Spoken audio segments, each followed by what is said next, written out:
Alright guys, here's my ultimate missile blast that I went in the other video, my update video. And I'm going to do a quick firing test here for you guys, and then I'll do an overview. So I take 1, 2, 3 pumps. Whew, good aiming. There's a little target thing over here. Oh, missed. I'll do one more shot for you at 4 pumps, because you can in fact do 4 pumps.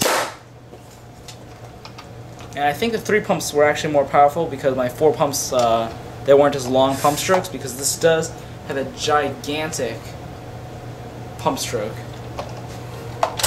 And on to the overview. I will put a link in the description for this pump. I actually got this pump at a garage sale.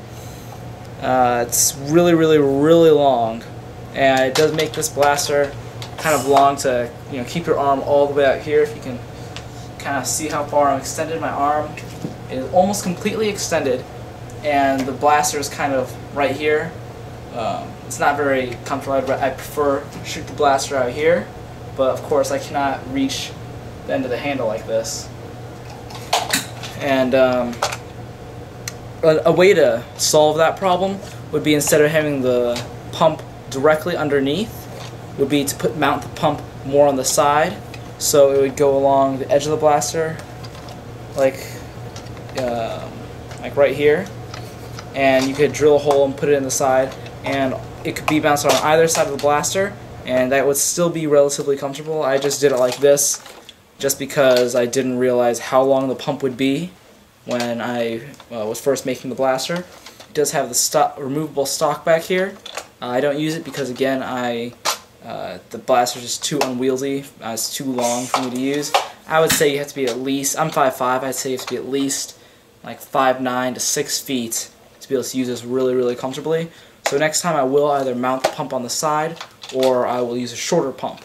And this thing is just fantastic. You can see my terrible hole that I made right there. If it shows up on camera, it's a little bit too big.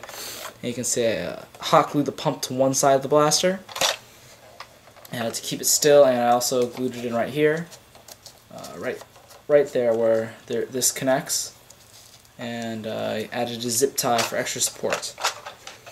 Along with this, I'm just gonna, while I'm here, show off my little Nite finder, and this is PETG replaced plunger tube with CPVC coupler and a K26 spring, and this is what I consider my level 2 Nite finder.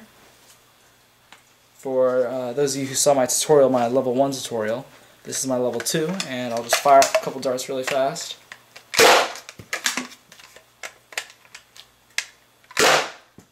And it shoots extremely well. It has extra plunger draw stroke, and it actually hits back here, the plunger tube does. There's no padding right now, but you can always add felt pads. And there is, you can see a felt, or a piece of craft foam right there, a little pink piece of craft foam, and that is actually just to get rid of dead space, because it does not end up hitting the coupler or making impacts at all or cushioning anything. It's actually just to get rid of dead space. That's that, and here's another Nerf gun you may recognize from my very old Arsenal video, and this is a Nite finder rifle, but this is not the same one that I made before. It is slightly different because instead of 1-inch thin wall PVC for the plunger tube, I use 1 1/4 inch PVC, and instead of a PVC plunger rod, this is now Delrin, because my other Nite finder rifle like this was PVC, and the PVC did end up wearing down after a very long time. It's been several years now, and it doesn't catch very well. And when I go like this, or if I drop the blaster or anything like that, the blaster will just fire by itself, which is too bad. And I can't say the seal's 100% perfect on this one, but it's really good. I'll show you here.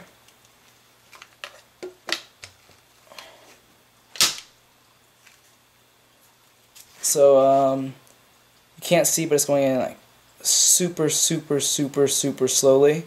I could probably hold this for maybe, I don't know, 5 minutes, 10 minutes. before it went, but so it's not 100% sealed, but it's enough that it still shoots mighty, mighty fine. And with that, sticking a dart, you can tell this is great push springer fit. The Schedule 80. Ooh, nailed that. If you want to see what I've been shooting at, it's this target thing has little balls on it, like that. You can actually make them float up in the air. This jets out air.